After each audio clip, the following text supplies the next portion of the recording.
Dans cette maison, loin du tumulte, je me suis posé pour faire ce que j'aime le plus au monde, des rencontres. Pour découvrir des itinéraires inspirants. À 11 ans, on me dit que j'ai une rétinite pigmentaire. Je vais devenir aveugle plus tard, ou on ne sait pas. Enfin, personnellement, j'y croyais pas. La danse, pour moi, c'est ma thérapie, en fait. Comme je dis, on pourrait me couper les jambes que je trouverai encore une solution pour avancer, pour faire ce que j'ai à faire. Mais aussi pour mieux comprendre ces parcours de vie hors du commun, grâce à celles et ceux qui ont aidé mon invité à franchir les obstacles et grandir. Moi, m'apporte la joie, l'authenticité, la vie. Pour moi, c'est un truc en plus qu'elle a, c'est pas un truc en moins. Elle est singulière, c'est tout. Une occasion pour chacun d'entre nous de partager mille et une vies.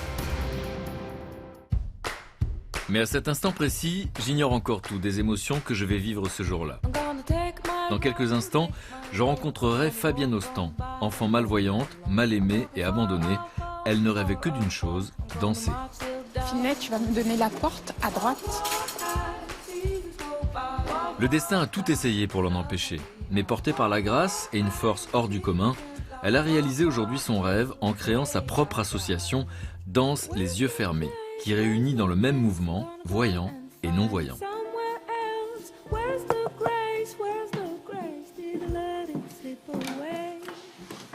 Bonjour. Bonjour. Enchanté, Frédéric. Fabienne. Je suis ravi de vous rencontrer. Moi aussi. J'ai deux invités aujourd'hui. Eh oui, il y a Finlay. Bon, Mes yeux. c'est sur vos yeux. Oui. Je suis content de vous rencontrer parce que, est-ce que vous êtes d'accord si je dis que vous avez un parcours hors du commun? On peut le dire. Ah bah super. Vous voulez un thé, un café? Un thé, avec plein de sucre. Finlay. Voilà. Il vous trouve une chaise, vous lui demandez de trouver une chaise? Oui, il me trouve la chaise. Finlay. Moi je suis assis sur la table. Alors moi aussi. Voilà. Vous lui dites trouvez-moi une chaise et il vous trouve une chaise? Oui, c'est ça qui est génial avec le chien guide. Incroyable. On retrouve cette autonomie. Assis, Finlay. Voilà, et tu peux même te coucher si tu veux. Mais il est super affectueux en plus. C'est un énorme nounours. Incroyable. À quatre pattes. Alors Fabienne, votre histoire est dingue. Est-ce que je peux savoir pourquoi vous acceptez de la raconter? Qu'est-ce qu'elle peut apporter aux autres? Je suis malvoyante et pas aveugle. Et une super danseuse avec une carrière incroyable. Et donc qu'est-ce que ça nous dit? Ça nous dit qu'il faut aller jusqu'au... Voilà, on a des ambitions, on a des envies. Moi, j'ai un objectif, j'y vais, et ça prendra le temps que ça prendra. Bon, ça a beaucoup de poids dans votre bouche d'entendre ça, parce que vous avez une sacrée légitimité. Et votre sourire, votre douceur est assez incroyable quand on sait ce que vous avez vécu. Parce qu'au début, vous démarrez quand même dans la vie avec des cartes qui sont pas terribles. À l'école, c'est très difficile. Vous n'écrivez pas dans les lignes et personne ne comprend que vous êtes atteint d'une maladie qui s'appelle... La rétinite pigmentaire. C'est-à-dire qu'on vous annonce que, mais on vous dit jamais le mot, que vous allez perdre la vue. Expliquez-moi ce que ça veut dire la rétinite pigmentaire. La rétine pigmentaire, ce sont les cellules de la rétine qui meurent. Donc on imagine un vieux miroir et qui perd son teint. Plus les années passent, en fait, c'est injuste. On ne sait pas si on finira aveugle ou pas. Enfin, aujourd'hui, il n'y a pas de thérapie, il n'y a pas de... Non, il y a des choses qui se font, mais alors moi, je ne suis pas pour qu'on vienne les essayer sur moi. Parce que je vis bien avec mon handicap, donc j'ai pas envie de me créer. Et j'ai vraiment envie de vivre avec ce que j'ai là, et pas peut-être supposer que peut-être ça sera mieux, parce qu'il y a toujours peut-être un retour en arrière. Donc voilà, je suis venue avec mes doubles yeux. C'est-à-dire? Comme ça, vous allez vous y mettre aussi. Ah, expliquez-moi. Mes donc lunettes. Ça vous l'avez avec vous pour toujours permettre aux gens de comprendre. Comme ça on comprend mieux. Mais ce qui est incroyable, c'est que vous me donnez des lunettes qui sont bouchées, et juste sur l'une des deux, il y a juste un petit trou. Et voilà, c'est mes yeux. Et donc en fait, je suis obligé d'orienter la tête pour essayer de vous deviner. En fait, là, voilà. je vois juste ça. En fait, que je vous dis ça, c'est-à-dire, je vois votre bouche et tout autour, c'est donc c'est très réduit et assombri. Exactement. Alors, je porte des lunettes qui me protègent l'œil, parce que en plus d'être malvoyante, je suis allergique à la lumière. Ça c'est en plus. Pas de chance. D'accord. Vous dites ça en rigolant. Pas de chance en rigolant. Oui, ça c'est vous, ça. Ça c'est vous, ça. Oui. Et ce qui est assez fou, c'est que, voilà, vous allez le cacher à vous-même et aux autres, d'ailleurs, cette chose-là, que vous ne voulez pas voir comme un handicap, mais comme une différence. Voilà. Et ce qui est incroyable, c'est que vous allez danser. Et là, c'est une histoire de survie. C'est quoi la danse pour vous? C'est mon deuxième mois. Ouais. La danse, c'est tout. C'est mon psy. C'est tout ça. Je suis née en dansant, je mourrai en dansant. Bon, et ce qui est formidable, c'est que vous êtes dans la transmission, parce qu'aujourd'hui, vous avez une association et vous proposez aux voyants, aux malvoyants et aux non-voyants de danser, tout le monde à égalité, avec un bandeau. Et là, il n'y a aucune inhibition, on écoute son corps, et rien que le concept déjà, je le trouve incroyable. Vraiment incroyable. Alors, vous allez me raconter le détail de votre vie, parce que c'est un destin hors du commun, et je pèse mes mots. Je vous ai demandé de m'envoyer des photos pour mieux vous connaître. Alors, les photos, je les expose dans l'atelier, et je voulais savoir si ça avait un intérêt pour vous de parcourir l'atelier. Est-ce que vous allez les voir, les regarder? Je me sers de mon restant visuel, donc bien sûr. Les petits bouts me permettront de savoir quelle est la photo que vous avez choisie. Bon, alors écoutez, je vous laisse parcourir avec Finlay l'atelier. D'accord. Et à un moment donné, ça se passe juste à gauche, la première porte qui est juste à gauche. Première porte à gauche. Ça vous va? Ok. Ok. On y Finlay? va. Viens, mon pépère. Ah, je l'adore déjà, Finlay. Je peux laisser mon sac là? Oui, bien sûr. Ça se passe ici. Finlay devant. À droite, s'il te plaît. Just can't seem to help myself. I wear my heart for all to see. Maybe you're that someone else. Another hopeless case like me.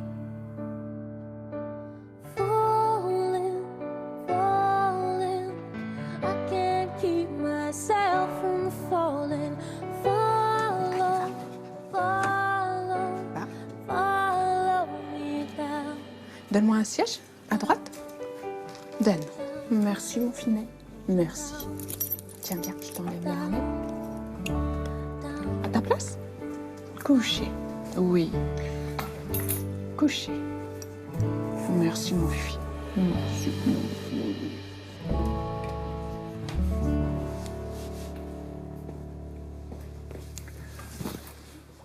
Quand vous voyez ces photos, parce que vous m'avez dit je peux les voir Oui, les percevoir. par détail, c'est votre vie qui défile. Qu'est-ce que vous ressentez? Bah, je vois que j'ai fait beaucoup de choses quand même. Que j'étais pas inactive. Il y a une photo que j'adore, parce que je pense que c'est celle qui me représente le plus.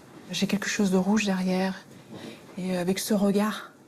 Parce que ce qui est marrant, c'est que je suis malvoyante, mais j'ai pas perdu mon regard. J'ai pas les yeux qui se baladent partout. Mais s'il n'y a pas trop de lumière ici, moi je vais les enlever un petit peu.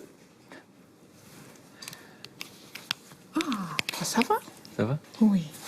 Monsieur Finlay. Alors là, il y a une photo de vous, petite fille. Oui. Si par magie, l'adulte que vous êtes aujourd'hui avait pu aller souffler quelque chose à l'oreille de cette petite fille, vous qui connaissez la suite de l'histoire, qu'est-ce que vous lui auriez dit? Bouge pas, continue. Reste comme tu es. Oui, c'est important. En 1973, Fabienne naît à Paris dans une famille en grande précarité. Le père a déserté le foyer et la mère n'a pas de quoi subvenir aux besoins de sa fille. Elle la confie à la DAS. C'est là, abandonnée mais entourée d'enfants, que Fabienne passe les premières années de sa vie. Quel souvenir vous avez de cette vie à la DAS?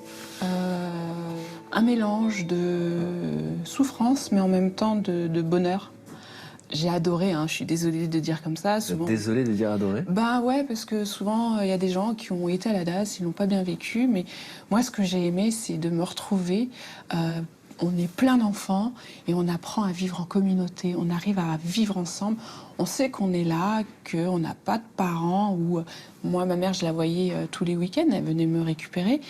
Mais on vit quelque chose d'énorme ensemble. Nos bêtises, on les fait ensemble, on attrape la teigne ensemble, on a des animateurs, on leur fait la misère, ils nous le rendent bien. Voilà, c'est une colonie géante. Vous avez été reprise par votre mère à l'âge de 6 ans. Oui. Et donc, quel genre de relation? Est-ce qu'il y avait de l'affection? Bah, en fait, c'est une relation qui n'a jamais existé, parce que j'ai toujours grandi sans ma mère, donc pas de lien familial. Et quand elle m'a récupérée, très honnêtement, je ne voulais pas retourner avec elle parce que je ne connaissais pas cette personne, malgré qu'on me dise « oui, mais c'est ta mère ». Moi, j'avais l'impression qu'elle ne m'aimait pas. Je pense que ma mère est devenue mère au 4e enfant. Et là, Quand je vois ma mère et comment elle a éduqué ses autres enfants, je me dis, ok, c'est une mère. Ah, j'aurais aimé la voir, cette mère-là. Mais je ne l'ai pas eue. C'est pas grave, parce que elle m'a appris le côté dur. Et tout ce qui va suivre, qui va découler de ma vie, bah, ça m'a renforcée. Je crois que dans votre enfance, vous aviez l'impression que vous n'existiez pas. À quel moment de votre vie, enfant, vous avez cette pensée « je n'existe pas » ? Toute petite. Je n'existe pas ? Ah oui. Dès que j'étais à la Mais c'est DAS... pas un concept intellectuel à ce moment-là. Non, bah non. Quoi pour la petite fille, je n'existe pas ? Ben, c'est comme un trou noir. Pourquoi je suis là? Pourquoi S'il y avait eu un adulte, j'aurais fait, mais pourquoi j'existe? Enfin, pourquoi moi? Personne n'entend. Donc, en plus, moi, j'ai toujours la banane. Donc, je dis pas aux gens que j'ai des problèmes.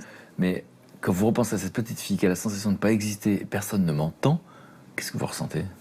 Là où, de temps en temps, ça peut être mon talon d'Achille, c'est de me dire, mince, il y a des choses énormément belles quand on est enfant, d'avoir une mère qui nous aime, un père, mais d'avoir au moins quelqu'un qui nous fait comprendre que t'es sur Terre, en bien ou en mal, mais t'es là. Mais là, je suis dans quelque chose où, que je fasse bien, que je fasse mal, ça revient au même, c'est pareil. Et en fait, pour moi, on m'a volé cette enfance. On me l'a volée. Cette enfant qui n'a pas d'affection, elle tient comment? En fait, ce qui est marrant, c'est quand on vit des choses dures, c'est où on s'effondre et on est une enfant fermée, ou on est complètement l'inverse. Et moi, j'étais complètement l'inverse. J'étais dehors, j'étais toujours le sourire, l'enfant, le bonheur.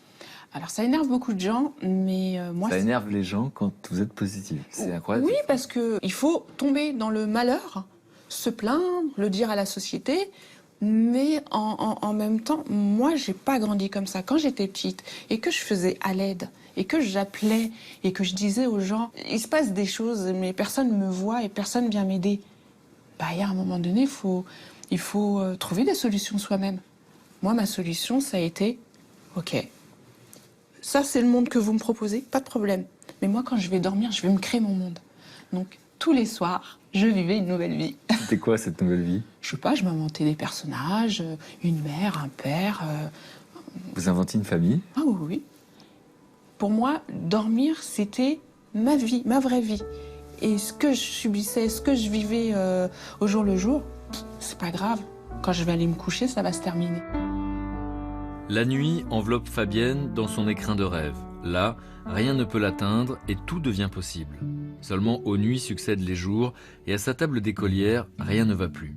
Fabienne peine à écrire sur les lignes, ses yeux sont atteints mais personne ne s'en rend compte. Elle accumule alors un retard qui agace les professeurs. Ce qui est difficile, c'est que j'ai un professeur qui m'envoie des craies et des éponges parce que je n'arrive pas à assimiler les mêmes choses que les autres. Donc il se désespère. Lui, il pense quoi? Il pense que je suis simplet, que je suis pas faite pour l'école, donc on me fait redoubler. Je crois que je suis la championne de France du redoublement. J'aime pas l'école, je dois être un peu bébête, pas de problème. Vous pensez que vous êtes bébête à ça? Ah oui, pendant Comment on longtemps. le vit? Non, mais j'y croyais fortement. J'étais bête, mais c'est pas grave. Je vais vivre avec ça. Qu'est-ce qu'on... C'est incroyable parce que vous étiez dans l'acceptation de quelque chose qui n'était pas. C'est-à-dire que vous avez dit, ah, je suis bête, bon, je fais avec. Jusqu'au jour, une infirmière me fait un champ visuel, et là, elle s'aperçoit que je vois pas grand-chose, ou elle comprenne pas bien.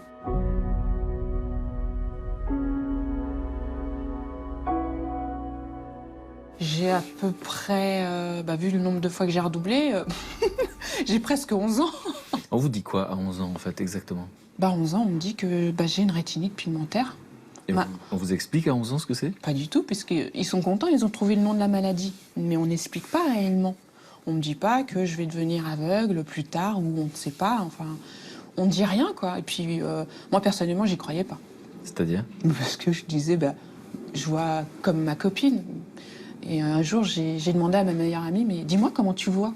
Puis elle m'explique qu'elle voit sur les côtés, qu'elle voit large. Quand elle regarde quelqu'un, elle voit tout le visage, elle voit même tout son corps. Et je fais, non, moi c'est son œil, je vois peut-être derrière la cour. Enfin, j'avais pas du tout le même monde.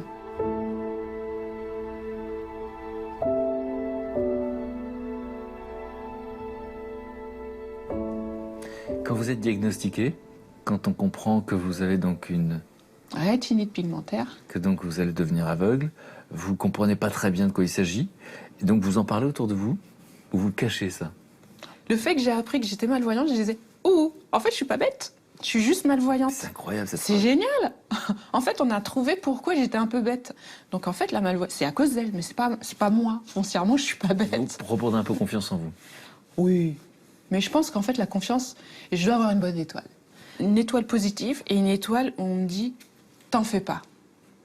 Ça va aller. Prends ce qu'il y a tout de suite et c'est pas grave.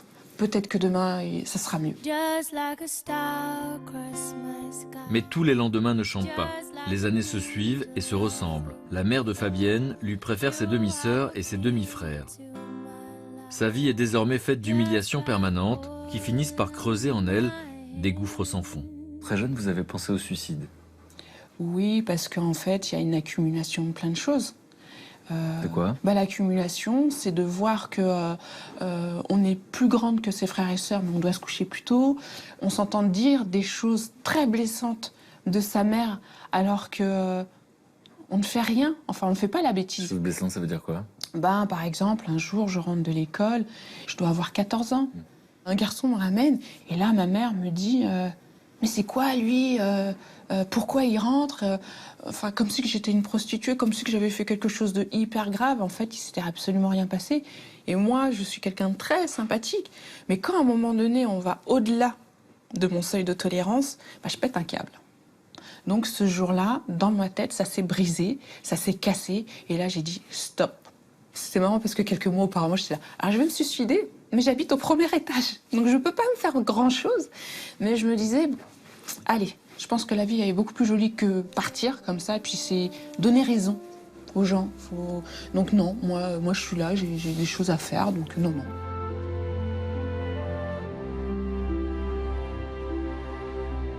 Alors, à quel moment la danse entre dans votre vie? Je suis née en dansant. J'ai toujours adoré danser. Quand j'étais petite, je n'ai pas pu prendre de cours de danse. Pourquoi? Ma mère ne trouvait pas que c'était utile. Mais la danse, c'est tout. C'est mon deuxième moi. C'est celui qui me permet de tenir. Ça m'apaise. Je vais danser, mais je danse pas académique. J'ai une rage sur le moment. Et je vais mettre deux musiques et je vais jeter cette rage. Je vais éteindre mon poste. Et je reprends ma petite vie et je redeviens souriante. J'adore comment vous en parlez. Ça me donne envie de faire pareil. Ouais, ça marche bien. C'est que vous le transmettez ça aujourd'hui. Mais donc à cette époque-là, l'enfant, l'adolescent que vous êtes, met de la musique et danse comme ça, comme un instinct de survie, sans même réaliser que ça va être son destin. Oui, puisque moi c'est au jour le jour.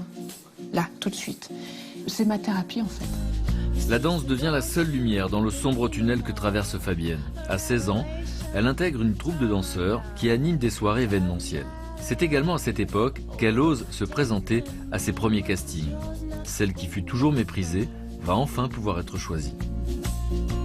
J'ai profité de ce casting, je me suis dit peut-être que je ne serais pas prise, et j'ai été prise. Et quand on m'a dit tu es prise parce que tu es une jolie fille et en même temps tu sais bouger, alors j'ai fait ah bon, je suis belle. Parce que je pensais pas. Vous n'étiez pas au courant? Ah non. C'est intéressant ça, vous Non. ne saviez pas? Non. Non, parce que j'ai toujours cru que j'étais laide. Parce qu'on me l'a souvent répété. On vous a répété que vous étiez laide? Oui. Mais une anecdote, quand j'étais petite, j'ai toujours une bouche très prononcée. Donc quand j'étais petite, on m'appelait bouche d'aspirateur. Bon. Je l'ai laissé me le dire 2 fois. La 3e fois, j'étais à l'attaque. Et en fait, plus tard, quand j'ai revu certaines personnes qui, elles, avaient fait un peu de botox, enfin, avaient fait gonfler leurs lèvres, je me suis dit, moi, je les ai depuis petite gonflées, mais toi, c'est pas naturel. Et moi, ça me coûte pas cher. C'est gratuit. La nature m'a gâtée. Donc voilà. Donc voilà. Sur le coup, on se dit, c'est vrai, on a une grande bouche. Alors, on parle comme ça. Ça sera, on pas montrer sa grande bouche. Mais non. J'adore comment vous racontez votre histoire, évidemment, vous l'avez compris. Et vous allez être prise dans ce casting et vous allez faire une carrière de danseuse. Voilà. Donc vous allez danser dans des clips, à la télévision. Voilà. Et dans énormément d'événements. Je crois que personne ne savait que j'étais malvoyante. Mais Et vous arrivez à le cacher, il n'y a pas de chute, il n'y a pas de... Ah bah si. Mais ça faisait partie de mon personnage. Donc c'est vrai que je chutais de très haut. Très souvent, on voyait, hop, boum. Et là, on voyait que je chutais énormément. Mais je ne me suis jamais blessée. Mes chutes étaient spectaculaires. C'est du jeu. Et puis, comme je fais jamais les choses à moitié, et donc, les gens pensent quoi à ce moment-là? Les gens, ils font « Oui !» la première fois, puis après, ils font « Waouh, là, elle était bien ta chute !» Et là, on se dit « Tant mieux, tant que tu penses que ça fait partie de mon personnage, tant mieux. » Vous arrivez à cacher donc, cette maladie, parce que c'est une maladie, oui. Et c'est un handicap grave, puisque vous devenez aveugle. Et donc, vous arrivez à faire croire que c'est un personnage un peu fantasme. Oui, voilà. Mais en même temps, je chutais pas partout. C'est parce que, à l'époque, mon champ visuel était un peu plus large. Et alors, chose hallucinante, vous allez faire même un tube, et moi je me rappelle de vous, et vous allez nous expliquer le contexte, on va le regarder, alors que vous ne parlez pas anglais, vous n'êtes pas chanteuse. Certainement pas.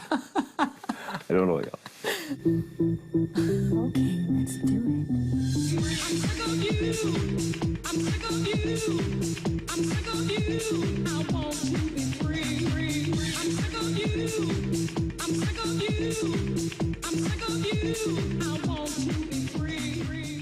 Alors ça, c'est en quelle année? En 96. Bon, en 96. Vous avez vu, ça commence avec mon œil. Et ils savent pas que je suis malvoyante.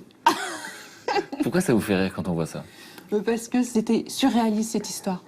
Je dansais, on faisait un gros événement à Genève, et puis d'un coup, il y a un homme qui vient me voir et qui me fait « Je vous vois chanteuse, je veux que vous soyez chanteuse. » Et là, je le regarde, je lui fais « Non, moi, je fais ce que je veux et je ne suis pas chanteuse. » Et il insiste.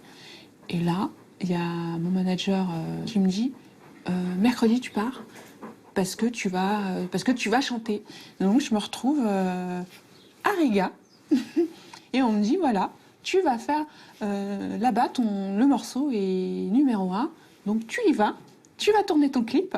Et j'arrive à l'aéroport et là, je vois des banderoles, Disco Blue. Et là, je fais, waouh, ok, qu'est-ce qui se passe? Ça a été fantastique. Mais en même temps, mon cerveau ne s'est pas envolé. Pourquoi? Parce que vous avez la sensation... J'ai les pieds sur terre. Tout ça, ce sont des paillettes, c'est beau, Et puis moi, j'ai mon vécu derrière, je suis pas folle. On est bien, et puis après, le lendemain, il y a la réalité. Donc, toute l'attention et l'affection que vous recevez à ce moment-là... Ah, je la prends. Au cas où cette affection partirait? Oui. En fait, je crois que depuis le départ, je me protège tout le temps. Et dans mon cerveau, il y a toujours ce petit truc qui dit « Attention, elle peut partir, cette personne-là. » Et je veux pas rentrer dans le processus de la douleur. Après ces années de danse effrénée et de nuits sans fin, qui furent aussi réparatrices que salutaires, Fabienne se retrouve seule. Elle a 27 ans et n'a plus le goût pour accumuler les contrats. Elle est prête alors pour ce qui manque encore à sa vie, l'amour. Je suis dans une soirée et je vois quelqu'un qui drague une fille et donc je le regarde, je fais « Allez, on y va, mais va jusqu'au bout, pourquoi t'es timide ?» Et puis, en fait, il y va pas et on discute. Et on s'entend tout de suite. Et ça fait, 10 heures qu'on s'est rencontrés, mais on n'est pas ensemble. Hein. On est amis. Je lui donne les clés de chez moi, je lui dis « Bon, je reviens dans 2 jours. » Sérieux? Bah oui. C'est vous, ça? Bah oui. En plus, j'avais pas d'autres clés, donc s'il était parti, j'aurais été devant une porte. Coucou. Bah, il est parti, avec tes meubles, avec tout. Donc c'était assez marrant. Pour quelqu'un qui dit je ne fais pas confiance, faites confiance en la vie, là. Hein? Ah, en la vie. Elle nous dit, là, vas-y, tu peux y aller. Il n'y a pas de problème. Donc on le ressent, ça. Et il me fait sa déclaration, mais trop bien. Et là, je fais, bon, on ne peut pas résister à quelqu'un qui nous fait une déclaration comme ça. Et là, pendant 8 ans, on va faire du H24. L'un ne va pas sans l'autre. C'est le double. Et à quel moment vous lui parlez de votre maladie et du fait que vous êtes malvoyante? Je crois que je lui dis, mais vraiment, comme si je lui disais, tu veux un café? Et je sais pas, peut-être j'ai dû lui dire peut-être un mois après, je lui fais, au fait, je suis malvoyante. Alors lui, il s'est dit, ouais, bien sûr. Et moi, je suis aveugle, c'est ça? Il n'y croyait pas. Je pense pas qu'au début, il y a cru. Et puis, de toute façon, lui, il s'en fichait parce qu'il avait craqué sur moi. Le couple est fusionnel. Leur union les guide alors naturellement vers Vito, qui naît en 2005. Fabienne est bouleversée, elle devient mère à son tour. Quel genre de maman vous êtes pour le petit Vito, puisque vous n'avez pas connu le modèle? Vito, c'est le bébé du bonheur. Et c'est pas un bébé par hasard. Avec mon mari, ça a été une épreuve. La nature avait dit, non, toi, t'auras pas d'enfant.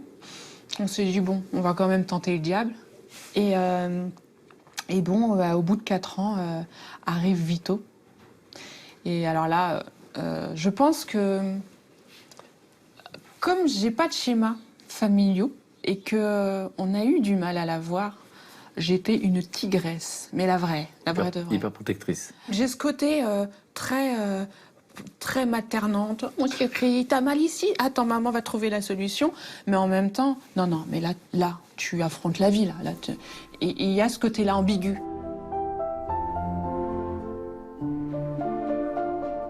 Mon mari m'a appris à ce que c'était le lien familial, parce qu'en fait, lui a vécu une vraie enfance comme moi j'aurais aimé avoir. Et là, on se dit, ah ok, c'est ça le bonheur, ok, pas de problème. Moi qui vais te faire le bonheur. Et alors Vito a 11 ans, Oui. À quel moment il a compris, ou comment vous lui avez dit que vous aviez cette maladie et que vous étiez malvoyante? Je pense que Vito, dès bébé, il le savait, parce que quand il rentrait en contact avec moi, ce qui était trop mignon, c'est qu'il me prenait le visage et le mettait vers lui. Et là, il parlait. Il le sait. Moi, je pense tout bébé le savait. Désormais presque totalement aveugle, il n'est pas question pour Fabienne d'arrêter de vivre de sa passion. En 2012, elle décide d'agir et monte sa propre association. Danse les yeux fermés. Elle veut créer du lien entre voyants et non-voyants, ne pas cloisonner les mondes. Pour arriver à ses fins, Fabienne devra, à 35 ans, prendre les premiers cours de danse de sa vie. La chose hallucinante, c'est que je danse professionnellement, mais en même temps, je n'ai toujours pas pris de cours de danse. Comme quoi, hein, tout est possible. Et là, je me dis, écoute, tu crées ton association, mais si tu crées, il faut que tu sois crédible. Si c'est pour faire, genre, je dansouille, oh, c'était génial, j'ai eu ma petite journée avec ma petite handicapée, là, elle m'a fait danser, c'était génial. Non. Je me suis dit, il faut que je sois crédible. Donc, s'il faut que je sois crédible, il faut que j'aille prendre des cours. Parce qu'en fait, j'ai aucune structure. Il y a un professeur que vous avez rencontré qui va venir tout à l'heure, et une amie d'enfance. Et donc, vous allez me raconter toutes les trois, qu'est-ce qu'ils ont de particulier, vos ateliers? Parce que vous dites c'est un atelier, mais j'aimerais qu'on regarde ce clip de présentation. Dites, je suis Fabienne. Ah oui.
Non mais attendez, Valentine Caille, la réalisatrice, est incroyable. Oui. J'ai l'impression qu'elle vous a compris.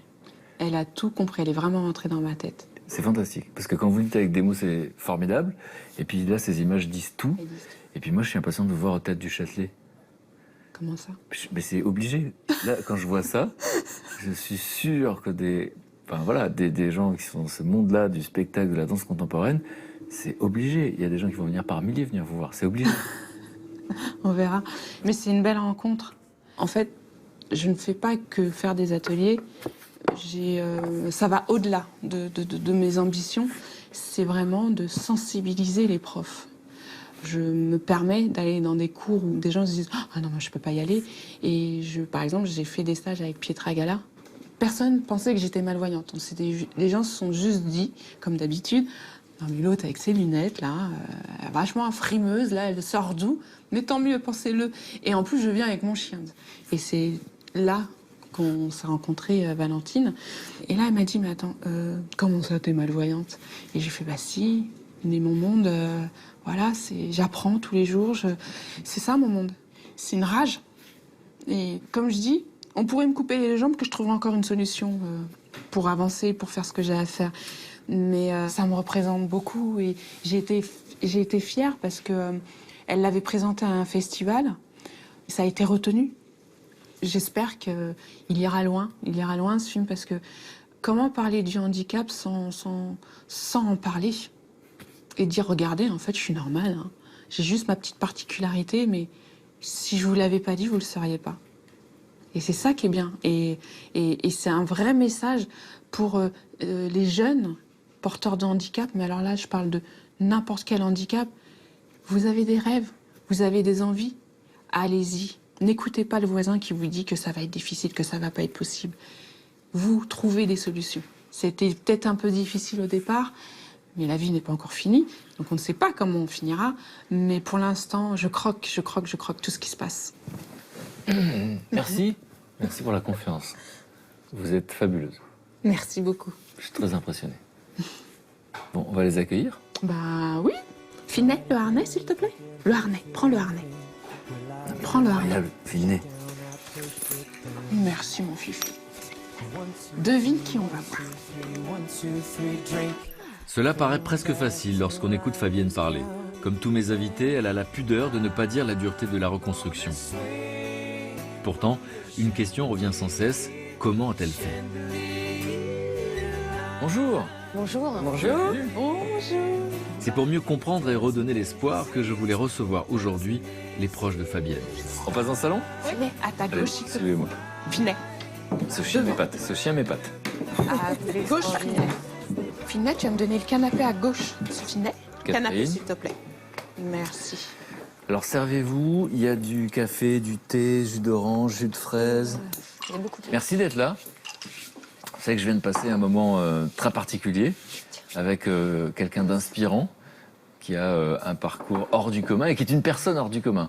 C'est-à-dire qu'elle dit avec le sourire et une voix très douce des choses terribles qu'elle a vécues dans sa vie. Et vous voyez, j'ai dit qu'elle a vécu parce qu'on a la sensation qu'elle ne l'a pas subi, même enfant. Et puis des phrases fortes, c'est quand elle me dit ah mais moi de toute façon vous me coupez les deux jambes, je vais quand même trouver un moyen. Hein. Donc il y a cette espèce de pulsion de vie impressionnante. Alors Fabienne, Chantal, qui est-elle et pourquoi vous aviez envie de lui dire merci? Eh ben Chantal, c'est ma meilleure amie. On se connaît depuis qu'on a 13 ans. On s'est rencontrés au basket. On n'était pas très amis, enfin... Non, on n'était pas amis encore, pas tout de suite. Non. J'étais un ovni. Oui, parce qu'on a des tempéraments différents, Voilà. donc... Voilà, et puis après, les années ont passé. T'étais là quand je suis partie de chez mes parents. Ouais. Puis voilà, elle m'a toujours suivie, donc elle me connaît par cœur. Quel souvenir vous avez d'elle? Parce qu'aujourd'hui j'ai l'impression qu'elle a... Alors à la fois elle me dit son âge et donc je me permets de dire, elle me dit 44 ans, donc je l'appelle Highlander, parce qu'évidemment ça se voit pas. Et en même temps quand elle parle, j'ai l'impression que c'est ce qu'on appelle une vieille âme. Donc quand vous la connaissez à l'âge de 13 ans, à ce moment-là, elle n'a pas encore été diagnostiquée. On ne sait pas qu'elle est malvoyante. Et donc, quelle sensation vous avez quand vous rencontrez cette fille? Comment elle est perçue par les autres? Comment vous la percevez? Ah comme quelqu'un d'excentrique, hein. Elle arrive au basket, elle est là, elle court partout. Et puis c'est vrai que ce soit sur le terrain ou à l'extérieur, pour parler, Elle est sociable, quoi. Elle est très, très... J'irais même au-delà. C'est quoi, au-delà de sociable, ça veut dire quoi? C'est-à-dire qu'elle va parler à tout le monde, elle vous connaît pas, elle vous parle, alors que les gens sont très réservés, très... Voilà. Donc elle a 13 ans. À ce moment-là, personne n'imagine ce qu'elle vit à la maison. Un endroit où il n'y a pas beaucoup d'affection, pas beaucoup d'amour, beaucoup d'indifférence, où elle grandit en ayant l'impression qu'elle n'existe pas. Et ça, c'est impossible à voir de l'extérieur. Ah non, impossible. Non, au contraire, elle existe, elle est là, elle est présente. Justement. Et c'est justement... Et... On fait l'effet inverse. Ouais, ouais. Et non. Alors à ce moment-là, elle n'a pas été diagnostiquée, on ne sait pas qu'elle a une maladie qui la rend aveugle petit à petit. Et donc comment elle fait au basket pour les paniers, etc. C'est-à-dire que ça paraît fou, cette histoire. Bah, au départ, on met ça sur le compte du manque de technique. Le fait que ça passe à côté parfois, d'accord. On fait pas trop attention. Et à quel moment vous apprenez qu'elle a cette maladie qui la rend malvoyante? Elle m'en parle quand on devient un petit peu plus amis. Hein. Vous avez quel âge? On devait avoir 14-15 ans. Hein. Plus dans cette période-là où on a plus d'affinité.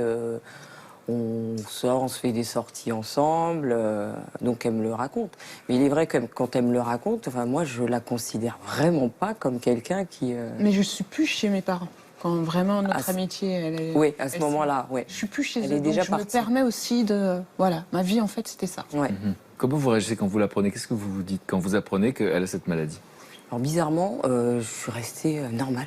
Ça me va. J'ai pas eu... Pas d'inquiétude? Pas d'inquiétude du tout. Je sais pas pourquoi, hein, ça s'explique pas. Ça vient de sa nature, je pense. Mais sa nature est déjà comme ça. Ouais. Alors, quand vous la voyez découvrir la danse, parce qu'en fait, elle me dit, je danse depuis ma naissance, vous comprenez à quel point c'est important à ce moment-là? Oui, oui. Oui, parce que moi j'ai eu la même chose avec le basket, donc je peux le comprendre. Alors avec vos mots à vous, qu'est-ce que vous voyez? En quoi la danse va lui permettre d'exister? Je sais pas, je pourrais dire exister parce qu'elle existe déjà.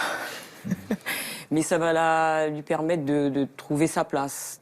C'est un moyen de communiquer. De communiquer, voilà, de communiquer. Donc vous l'accompagnez, vous êtes là quand elle fait son tube? C'est incroyable. Ça vous fait rire, moi je trouve ça formidable. Pourquoi ça vous fait rire? Ça me fait rire parce que je l'avais oublié ce tube. J'ai jamais vu. Vous l'avez jamais vu? Mais non. Mais elle fait tout, moi. Non, mais elle le dit pas. Non, mais elle J'en fait... ai pas honte, mais pour moi, j'ai pas besoin d'arriver. C'est un épisode hallucinant parce qu'elle dit je ne suis pas chanteuse, je ne sais pas parler anglais et il y a des gens qui lui font faire un disque qui marche. Ça m'étonne pas. Donc c'est ça qui vous fait rire. Donc Catherine est une prof de danse. Ça paraît fou parce que vous avez fait une carrière de danseuse et ce sont les premiers cours que vous prenez. Mais avant de la rencontrer, est-ce que vous pouvez me raconter comment vous êtes reçue dans les cours de danse? Un jour, j'ai dit voilà, moi, je veux faire des ateliers de danse et on m'a répondu, mais il faudrait déjà vous aider, vous, avant de vouloir faire danser les autres. Pour moi, elle est légitime, cette crainte. Et c'est à moi de faire comprendre à l'autre qu'elle avait tort. Mon rêve, c'est pas de devenir une Pietra Gala ou des grands noms. Elles existent déjà. Moi, je suis Fabienne Ostan, avec mes possibilités, parce que je ne peux pas tout faire, soyons réalistes. Mon plus grand rêve, c'est de pouvoir danser une chorégraphie qu'on va m'imposer et de me sentir aussi à l'aise que lorsque je danse en improvisation. Ça, c'est l'un de mes... Pour l'instant, j'y arrive pas. Parce qu'en fait, quand on m'impose quelque chose, j'ai l'impression d'être en prison. Et j'ai pas trouvé la personne qui me dira « Ok, je vais m'acharner sur toi, mais on va obtenir ce que je veux. » Mais attendez, vous dites ça devant Catherine, prof de danse? Oui. Non, mais c'est bien que tu me le dises. Enfin, que tu le dises. C'est bien. Parce que je vois très bien, ça va m'aider, moi, plus tard, pour l'enseignement.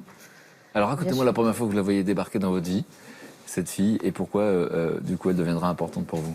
Bien, déjà, elle est arrivée, elle m'a dit, elle m'a demandé si elle pouvait prendre mon cours. Je lui ai dit oui.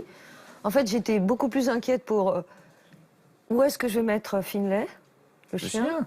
Parce que je me disais, le chien, j'ai beaucoup de monde à mes cours, j'avais peur qu'il soit écrasé, qu'il soit mal à l'aise.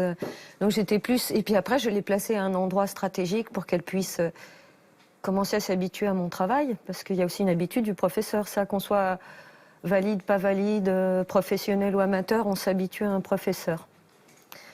Qu'est-ce que vous remarquez d'abord chez elle?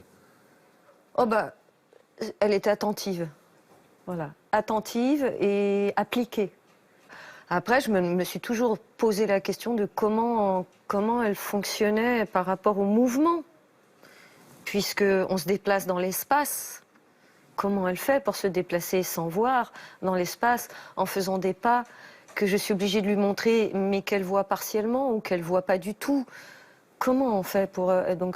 moi, tout de suite, ça m'intéresse. Qu'il y a quelqu'un qui vient à mon cours comme ça va m'intéresser parce que c'est un challenge, ça me sort de mon quotidien, ça me permet de peut-être mieux comprendre mon art par un autre biais.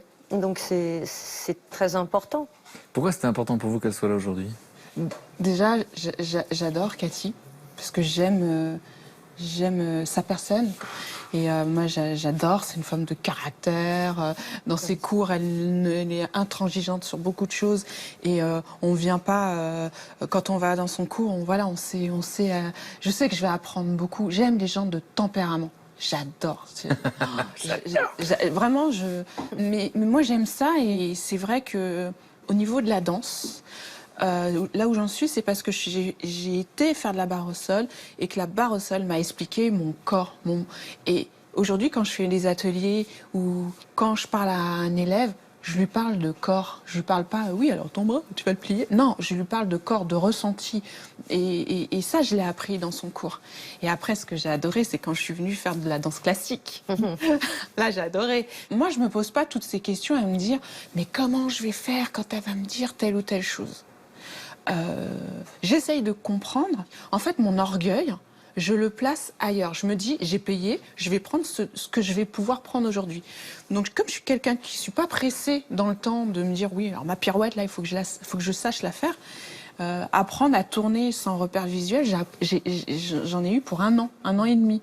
Maintenant, je le fais, c'est comme ça, hop, facile. Mais en fait, j'en ai bavé bien avant. Alors, vous avez créé une association, un mouvement, et je sais que Catherine vous a encouragé. Regardez le clip de présentation de votre association, Danse les yeux fermés. En face.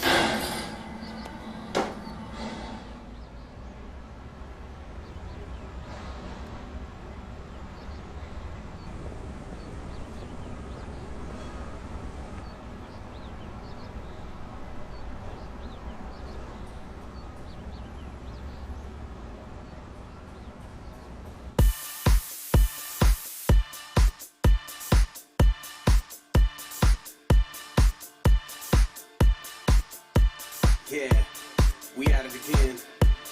We at it again. I like this one. Come on.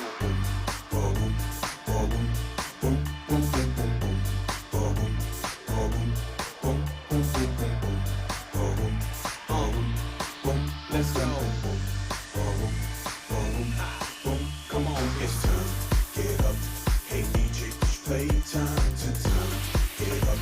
Hey DJ, play time to tiddle.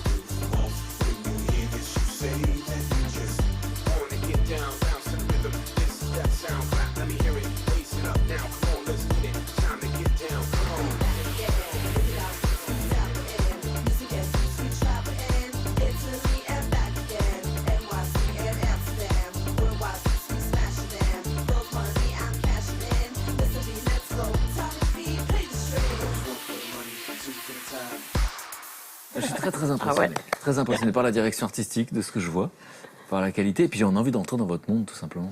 Grand merci à mon mari. C'est votre mari? Bah oui. Qui a réalisé? Qui a réalisé. Incroyable. On est un bon binôme. Ah bah oui. On travaille bien. On y va, on danse. Sur des... Voilà, c'est large. Il n'y a pas d'univers précis, c'est large, c'est l'instinct. Danse les yeux fermés. Pour les non-voyants, malvoyants et voyants. Et donc, vous nous proposez d'entrer dans votre monde. Donc, comment vous abordez les choses et en quoi ça nous aide à être dans l'existence? Pour moi, la danse, avant même que ça passe par la technique, c'est l'expression de soi, c'est l'âme qui danse. Et en fait, quand j'ai monté cette association, je me suis dit, le meilleur moyen pour expliquer mon monde et que vous comprendrez pourquoi moi je suis heureuse et pourquoi je ne vis pas mon handicap comme quelque chose de très d'horrible. Je ne suis pas heureuse d'avoir mon handicap visuel, mais c'est mon amie et je dois vivre avec elle jusqu'à la fin de mes jours. Donc autant être copine. Mais cette maladie va m'expliquer que il n'y a pas que la vue qui existe, il y a l'intérieur, pour avoir des amis, je ne vais pas me frustrer de ne pas voir son visage. C'est plus, je me souviens jamais des noms. Pourquoi? Parce que tant que la voix n'est pas rentrée dans ma tête, il n'y a pas d'image. Mais ça va être des choses comme ça. Et cet atelier, en fait, il me représente. C'est toute la vie que j'ai vécue où on m'a pas appris les choses, mais en même temps, de ce brouillon, on peut peut-être sortir quelque chose.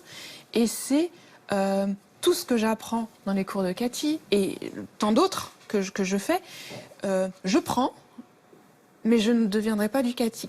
Parce que ça, c'est mon jardin secret, c'est à moi, mais je vous fais partager ce que j'adore dans ce qu'elle fait. Mais je vous donne pas tout. Mais par exemple, je vous dis que j'adorerais essayer, donc moi je suis un peu inhibé, complexé, etc. Mais pour le coup, je vous fais vraiment confiance. Et juste pour vivre l'expérience, puis on verra si j'ai envie de continuer. Qu'est-ce que vous allez, dans quoi vous allez m'embarquer en fait? Eh ben, en fait, je vais déjà enlever cette notion de danse. On va enlever ça, on va pas parler de technique. Moi, je suis une passerelle. En fait, je suis pas prof de danse. Donc j'anime l'atelier et je suis contente en réalité parce qu'à un moment donné j'aurais bien aimé passer mon diplôme mais ça a l'air un peu compliqué. Mais le fait voilà, je suis en règle. Qu'on vous ait empêché. Voilà. Prof de danse, c'est pas possible, c'est pas académique. Je me suis dit, ok, atelier, pas de problème. Alors je fais quoi dedans? Donc à chaque fois c'est vous ça, c'est-à-dire que vous prenez quelque chose qui ressemble à un handicap, vous en faites un atout. Oui. Parce que de toute façon, il faut. Et donc moi, là, vous j'ai dites, une idée derrière la ça tête. me convient parce que... Ça me convient parce qu'en fait, je vais pas me brider. Déjà, quand, par exemple, je fais les échauffements, je mets beaucoup d'images. Je passe mon temps à faire ça. Par exemple, je vais dire, voilà, je sais pas, à un moment donné, je veux mettre les bras vers le ciel, mais avec une intention. Je vais faire, mais imagine que t'es en rage et qu'à un moment donné, tu appelles le ciel. Et là... Mais ce qui est hallucinant, c'est des gens qui ne dansent pas, parce que j'ai beaucoup de personnes en fait qui dansent pas, des gens qui dansent pas, mais pardon, mais il y en a, ils font des choses extraordinaires. Et ce qui m'éclate, c'est souvent quand je fais mettre le bandeau, la première fois, donc les gens sont stressés, mais quand ils mettent le bandeau, il faut voir leur corps, ils se libèrent. Et je sens quelque chose de fort, c'est qu'ils dansent réellement avec leurs tripes. Qu'est-ce que vous avez à nous enseigner finalement de l'existence? Que vous êtes ce qu'on appelle une résiliente, quelqu'un qui est capable de transformer le pire en lumière, et vous êtes dans la transmission. Donc par rapport à l'existence finalement et l'acceptation. Alors, je suis pas Wonder Woman, elle n'existe pas, c'est à la télé, mais je suis quelqu'un qui, chez moi, c'est oui ou non. Donc quand je suis déterminée à faire quelque chose, je suis pas pressée par le temps. Moi, ça peut être, en fait, tant que je suis là, c'est que je peux y arriver. Mon seul ennemi, c'est quand je partirai, et encore. Quand je serai plus là... Et encore, elle dit. Ça sera terminé. Mais pour l'instant, je suis là, et c'est surtout, moi, ce que j'ai envie qu'on retienne, c'est votre handicap n'est pas votre frein, et bien au contraire. Il faut l'apprivoiser, il faut l'aimer. Et une fois que vous l'aimez, vous avez envie d'aimer d'autres choses et aller vers l'avant. Et mettre un sac à dos et marcher tout droit, mais avec nos capacités, nos moyens. Ça fait quoi, Chantal, de vivre avec le Dalai Lama? On sent petit quand même, malgré tout. Oh, si, quand même, par moment. Elle s'en rend même pas compte, parce qu'elle ne cherche pas à donner des leçons, elle parle de son expérience. Ouais. C'est vrai qu'elle tire des conclusions de l'existence, et je trouve ça généreux de les transmettre. Mais voilà, dites-moi ce qu'elle vous apporte, cette fille, dans votre vie. Ouais, m'apporte la joie, l'authenticité, la vie. Et là, pour moi, c'est ça.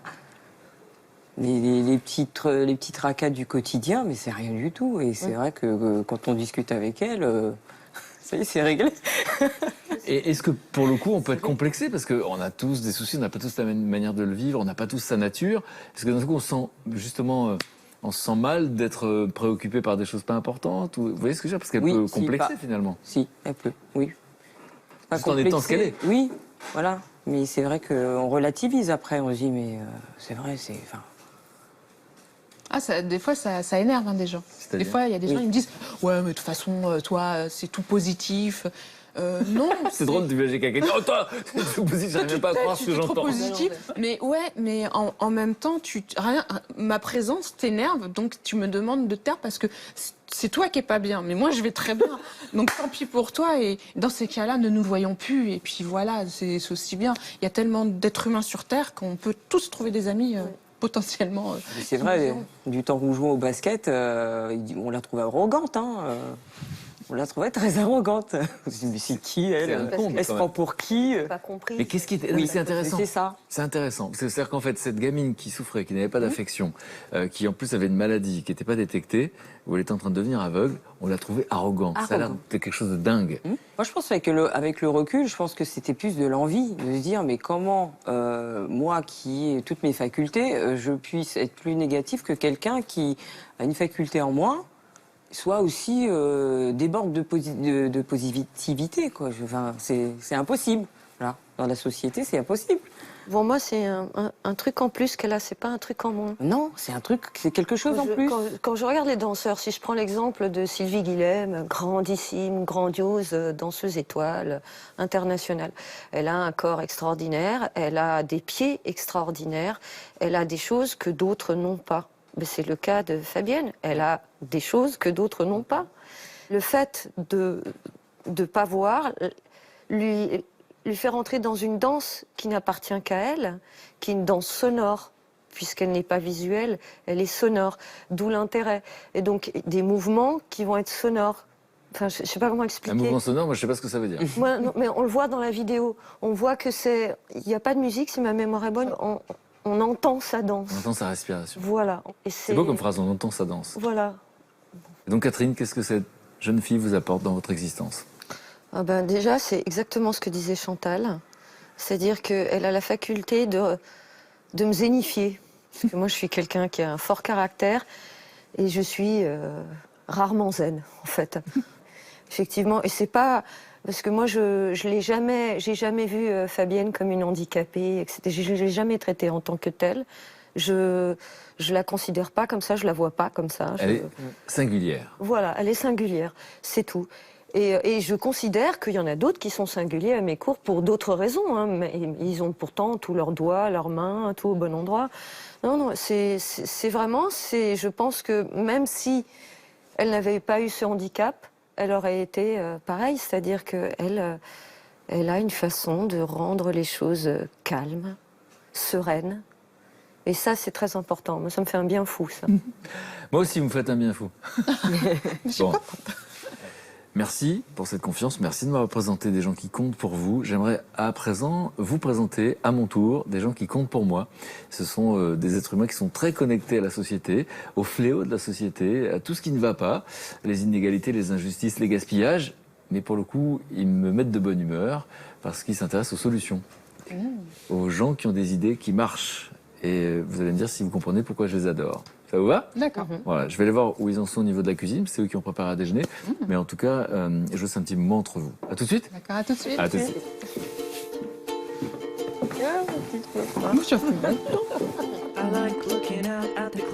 Aujourd'hui, j'ai décidé que je finissais ce qu'il y avait dans le frigo. Ouais. Total récup. Oui, oui. Ouh, alors il me reste un concombre, quelques feuilles de menthe, un petit gazpacho, Non, une soupe, Froide. une soupine, une soupe froide, Soupe froide de une concombre. soupelette. Oui, une petite soupine en effet. Tu l'as inventé ou on dit comme ça chez toi? Non, je l'ai inventé. Mais c'est... Pardon. Enfin, pardon, bonjour. Joyeux Noël. Oui. Mais alors, Et bonne année. la question c'est une soupine, donc description d'une soupine. Une petite soupe, mais une soupe, c'est dans des petites portions comme ça. Il restait un concombre dans le frigo, alors on finit les restes. Tu vois, tout ce que tu as dit là tout à l'heure sur la chorégraphie, sur les spectacles, tu m'en avais parlé, mais pas en ces termes. Oui. Comment faire pour atteindre cette étape, pour te libérer dans ta technique? En fait, c'est ça. On va parler de quoi aujourd'hui? Moi, je vais vous parler des sacs plastiques qui sont un fléau. Pourquoi? Parce qu'ils polluent les terres, les océans. Il faut un sac de plastique 400 ans pour se dégrader. 400. Eh bien, moi, j'ai rencontré une femme qui a trouvé une solution qui est à la fois créative et solidaire. Ça donne envie. Je demande à voir. À tout de suite. Ouais, à tout à l'heure. C'est bien. De toute façon, on va le mixer, t'embête pas. D'accord. On va le couper. Et ça, tu peux le hacher, hein, comme ça. Après, on va... Three little birds